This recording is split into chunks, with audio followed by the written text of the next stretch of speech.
Literate Discussions with M. David Hornbuckle.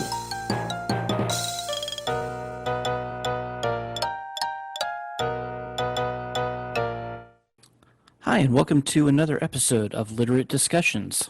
I'm M. David Hornbuckle. Today we're talking to the poet, writer, editor, and educator and all-around good guy, Gene Hult, about Wallace Stevens' poem, 13 Ways of Looking at a Blackbird. Hi, Gene. How are you? Hi, David. M. David. So today we're talking about 13 Ways of Looking at a Blackbird by Wallace Stevens. This poem I used to write out in my notebook when I was in college, just like practice my pen and ink work. I would write it out over and over and over again.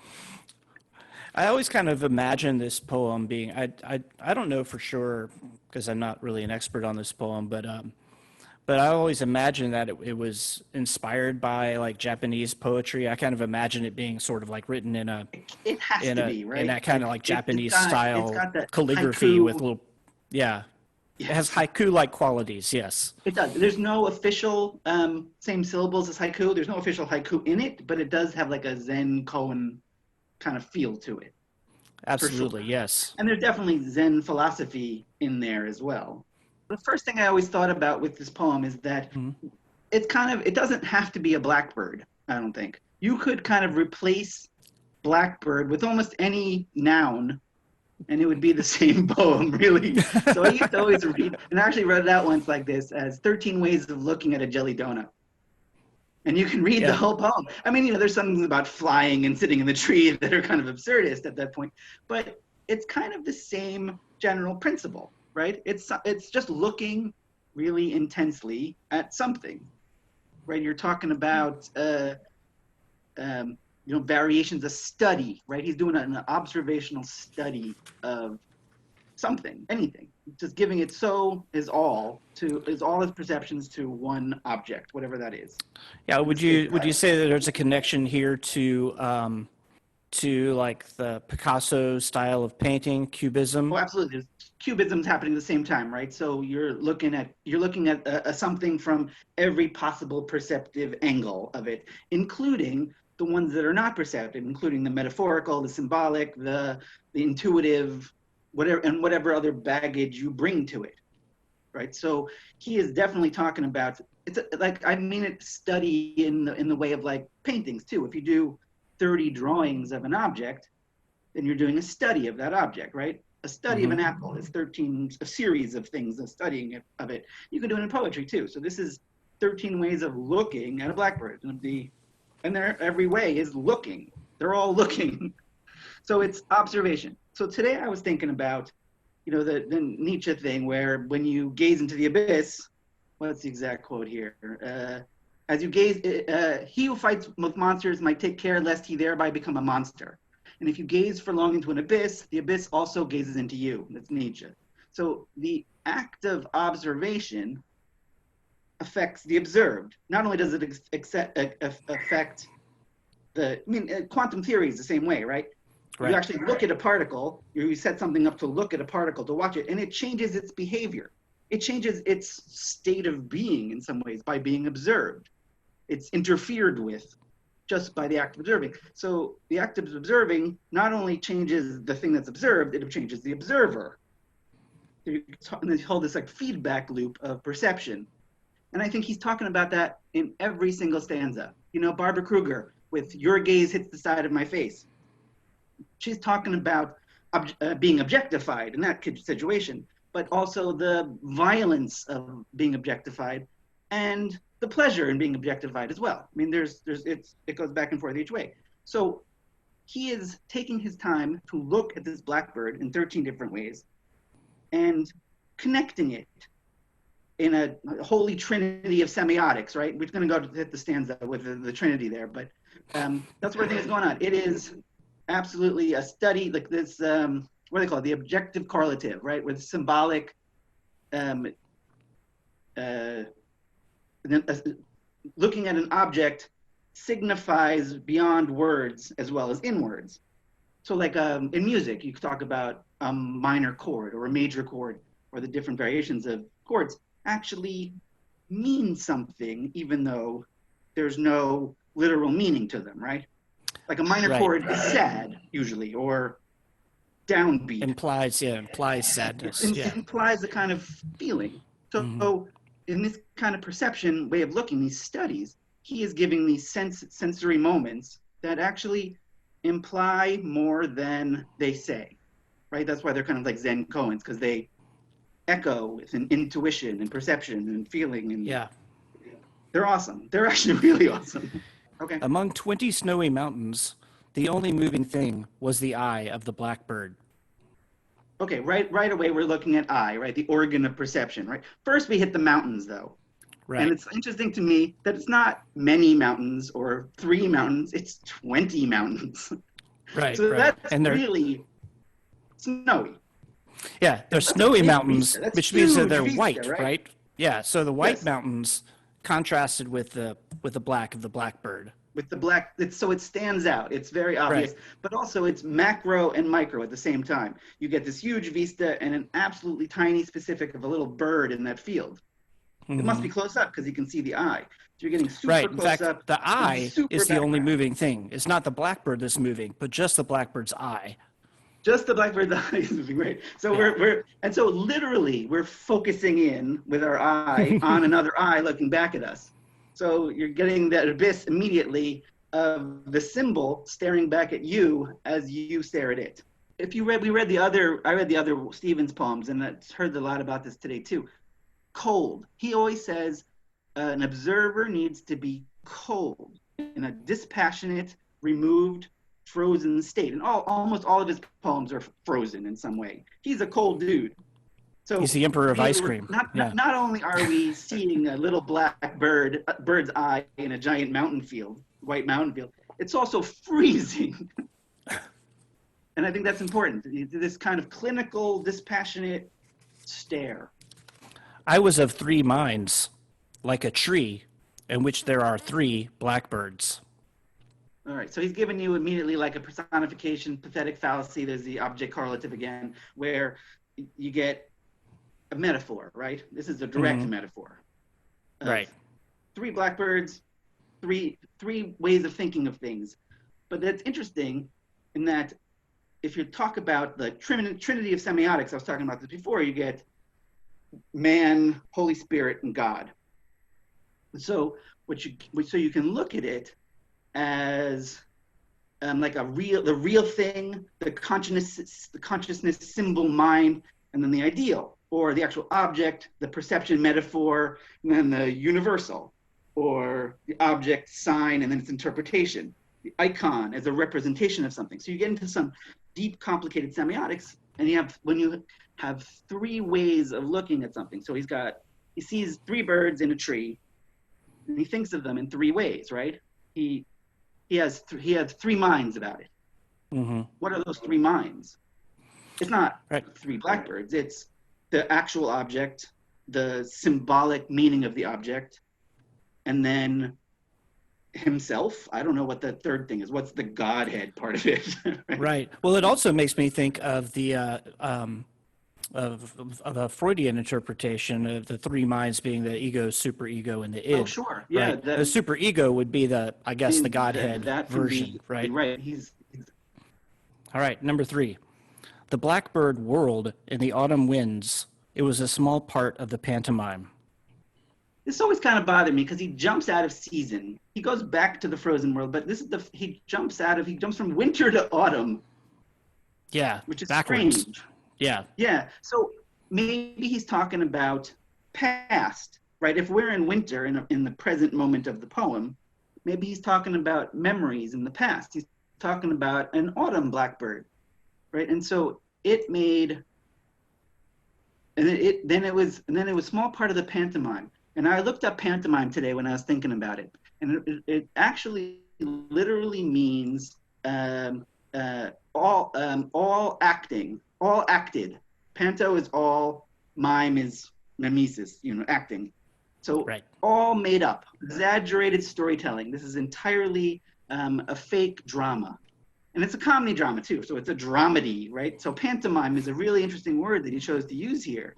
So if we're talking about the autumn, which is the past, the blackbird world in the autumn wind, and it was a small part of the pantomime. So he's thinking about this memory and whether or not it's real. It's an interesting sort of, but he's also talking about, you know, the drama of life, the whole panoply of life too. It's just one part of it. I don't know. Yeah. You can keep interpreting him endlessly. Right. So all of life. So all of life is a pantomime. It's an act, right? It's an all-encompassing act he uses Shakespeare all the time, and you know, life is but a walking shadow, a poor player that struts and frets his hour upon the stage and is heard no more, a tale told by an idiot full of sound and fury, signifying nothing. Shakespeare talking about signs back then, right? Signifying nothing. And so when you're talking about pantomime, it's hard not to hear that he knew his Macbeth for sure. He did. Number 4, a man and a woman are one. A man and a woman and a blackbird are one. Yeah. This one's super zen. Super zen, the universal alls type stuff, like that we're all interconnected. But the interesting thing is that it's a man and a woman. And so the blackbird is almost like a creation, like procreative baby. Because when you have a man and a woman, it immediately implies creation of something else, right? And the sentence "a man and a woman are one" kind of sounds like absolutely that is good together, right? Yeah. And then they make a third, or the third joins them. So a man, a woman, and a baby are one. A man, a woman, and a jelly donut are one. You know, I don't know, but yes, it is. That's super zen. All right, number 5. I do not know which to prefer: the beauty of inflections or the beauty of innuendos, the blackbird whistling or just after. That's just really beautiful, and it's almost a direct explanation, metaphor, right? It's a direct explanation. Which is more beautiful, the actual thing or your remembrance in the echoing absence of the thing? Number 6, icicles filled the long window with barbaric glass. The shadow of the blackbird crossed it to and fro, the mood traced in the shadow, an indecipherable cause. This is a weird one, right? So this is almost like a little story of winter here. Right. He's trapped looking through a frozen window. In my undergraduate class, one of the students actually brought up that she always had thought this poem was taking place on a train. And it does. There's a train all the way through it. There's several times you mention a train. So you're looking at landscapes out the window, you're looking around from the window of a train. And I had never thought about it before. But if you think about it as sitting in a train car, commuting, I don't know, to Hartford, right, you can put a setting to these observations, even more so. So here he is looking through a little frozen window with icicles at the blackbird, right? Mm-hmm. No, not even at the blackbird. The shadow of a blackbird crossed it to and fro. He doesn't even see the blackbird. He just sees its shadow going over these barred icicles over a window. So he is trapped inside himself, or in this compartment, barred from nature, and all he can see is this vague whisper of a blackbird outside. The mood traced into in the shadow, an indecipherable cause. Man, what is that? Yeah, it's an inverted sentence, locked. Right? Yeah. Yeah, totally. It's so an inverted cause was traced in the shadow by the mood. By a mood. By a mood. But those are all abstract things, right? The cause, a mood, a shadow. They're all abstract. Right. So he is locked away in his tiny little barred window, just sees a vague shadow to and fro of a blackbird, and it brings him to this total kind of sad, distant, abstract, right? An indecipherable cause. Right. What a terrible thing. Right, sure. An indecipherable cause is kind of like what we would call today like free-floating anxiety, right? It's anxiety that we don't know where it comes from. What it is, right? Yeah. Just kind of nameless, ongoing dread. Yeah. Well, it's like the pain of being alive and being locked away from the things you want. It's you go back to forbidden fruit in the original sin, which is consciousness. You're trapped in the perceptions of consciousness and had to remove from nature through this little barred window. All right, number 7. Yeah. O thin men of Haddem, Yeah. why do you imagine golden birds? Do you not see how the blackbird walks around the feet of the women about you? The Haddem is the town not far from him where he lived in Connecticut. Thin men, I mean, does that refer to their hair or their personalities or their physical selves? I don't know, but it's not a generous word. Thin men have had, and so they would prefer these imaginary idols to the real thing. And the blackbird is with their women too, which is interesting, right? Like there's definitely like a little jibe there that you are not satisfying your women with your fake idols. They want the real thing. Okay, right. Number 8. I know noble accents and lucid, inescapable rhythms, but I know too that the blackbird is involved in what I know. I mean, it's kind of tooting his own horn there for a bit, right? He's saying that he's got this poetry in him. He's got these lucid, inescapable rhythms, which is a lovely line. And if it wasn't true, it'd be annoying, but it's actually true. That's the problem. Like his arrogance there. This is his first book he wrote this in. But his arrogance there is justified. Like he really does have some lucid, inescapable rhythms. They're awesome. But he's also saying that now he has seen the blackbird. It is part of him. He has taken it into himself. They are one now, right? It's all involved in the object and himself. He cannot give these rhythms. He cannot put out without taking in. When the blackbird flew out of sight, it marked the edge of one of many circles. Yeah, I mean, just the tracings of orbits in our universe, right? Everything is sure. Yeah, we can only see what is directly around us in our small circle of perception, and then the blackbird flew out of it, and so he's in someone else's perception now. He is no longer in yours. He has widened the circle past what you can know. All right, number 10. At the sight of blackbirds flying in a green light, even the bawds of euphony would cry out sharply. Even the bawds of euphony. So a bawd is a madam, right? The manager of prostitutes. It's like a pimp. Right. Bawds of euphony. Euphony is beautiful sounds.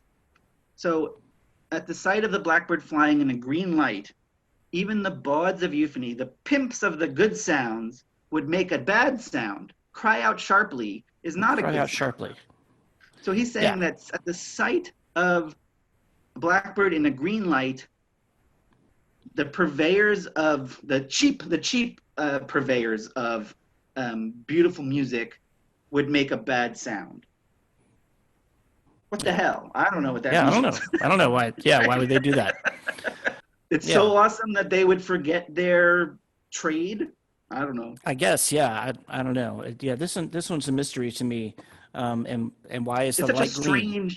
Don't know. Yeah, I mean, there's the green light. That's a red light district. What's a green light district? I don't know. Back to the train imagery, right? He rode over to Connecticut in a glass coach.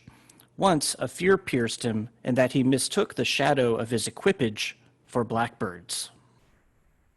Yeah. So the equipage is what? Just the junk hanging off the train, right? Right. Yeah, like the luggage. It's like the caboose and the luggage and whatever. Mm-hmm. The stuff attached to it. This is just straight up paranoia. Like he sees the blackbird.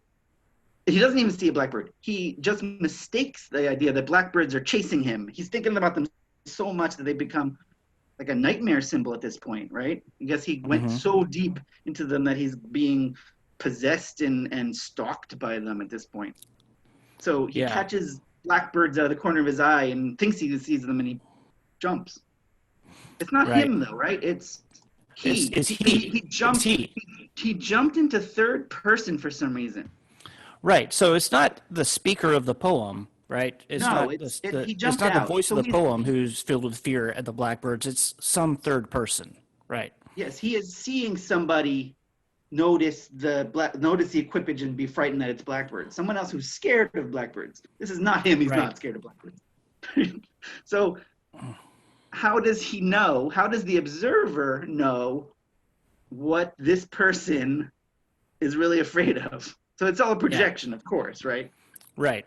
So we're getting another level removed. And he's projecting fears of blackbirds onto third-party people on a train. All right, number 12, back to the abstract. Yeah. The river is moving. The blackbird must be flying. Yeah, that's straight up a pathetic fallacy where, the motions of nature directly are affected by something else. The pathetic fallacy refers to the emotional state reflected in nature. Mm-hmm. But this is kind of like, what if a butterfly flaps his wings, a building falls down on the other side of the world kind of thing, right? It's all interconnectedness again. Just the motion of one thing, it's all part of the cosmic clockwork, all connected. Right, it's all part of the great pantomime. Yep, part of the pantomime. All right, final one. It was evening all afternoon. It was snowing, and it was going to snow. The blackbird sat in the cedar limbs. Yep, I mean it's a nice little final image. I always think of the snowing and going to snow, which is lovely. But I go to Joyce, right? His soul swooned slowly as he heard the snow falling faintly through the universe, and that's from the dead, right? Like the descent of the last end upon all the living and the dead. I think that snowing is going to snow sounds a lot to me like that falling faintly and faintly falling. Mm-hmm. And he would have known Joyce too. Yeah, I expect so. Yeah. It's just kind of a wrap-up statement, I think. Mm-hmm. Let me look at it again. An evening all afternoon. I mean, we're going straight up. Usually Stevens is more direct in his philosophy, right? He's tricky as hell. He gives images but he usually explains things directly in symbolism, and he'll give you the actual pathway through. And this is as opposed to talking to William Carlos Williams, who just gives you the image and leaves you with the image. And this is one of Stevens' few poems, I think, that sort of tries to marry symbolism and imagery this closely. And I think because of the Japanese influence, he went to haiku, and you want to talk about, if the more you can just give, what's the term again? I can never remember this word. Objective correlative. The object signifying and echoing something into meaning and emotion, right? So this is what he's doing. He's just giving the objective correlative. He's giving you a simple image, snowy evening, crow and the blackbird in the cedar limbs, just playing with the sound and leaving you with a beautiful image to do with you what you want with it. I mean, right, and it was snowing, and it was going to snow, past and future. All in one. So I think it's, again, he's emphasizing kind of the eternal nature of the blackbird and whatever the blackbird represents. It's going to snow. Yeah. Yeah.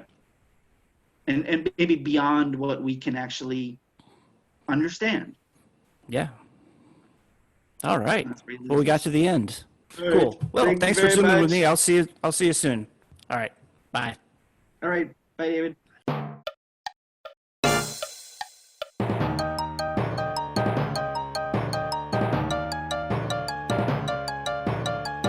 Literate Discussions with M. David Hornbuckle.